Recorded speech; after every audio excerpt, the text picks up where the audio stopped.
तर आपल्या सगळ्यांना माहितीच असेल की महर्षी पतंजली हे एक योगी होते. हे मोठे महर्षी होऊन गेलेले आहेत प्राचीन भारतातील. त्यांनी अनेक गोष्टींचं विश्लेषण केलं. विस्कळीत असलेल्या योगशास्त्राला त्यांनी एकत्रित आणलं आणि पातंजल योग हा ग्रंथ त्यांनी लिहिला. या ग्रंथामध्ये 196 सूत्रे आहेत. चला सुरू करूया पहिल्या सूत्रापासून.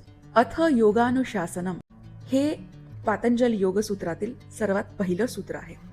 याचा शब्दशः अर्थ असा होतो की आता योगाचे अनुशासन सांगतो.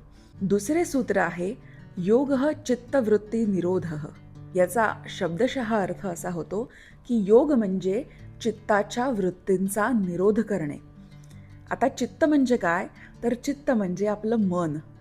निरोध करणे म्हणजे काय, तर अडवणे, रोखणे, थांबवणे. मनाला थांबवणे असा याचा अर्थ होऊ शकतो. मात्र मध्ये आणखीन एक शब्द येतो, तो म्हणजे वृत्ती. चित्ताच्या वृत्तीचा निरोध असं म्हटलं आहे. तर वृत्ती म्हणजे काय,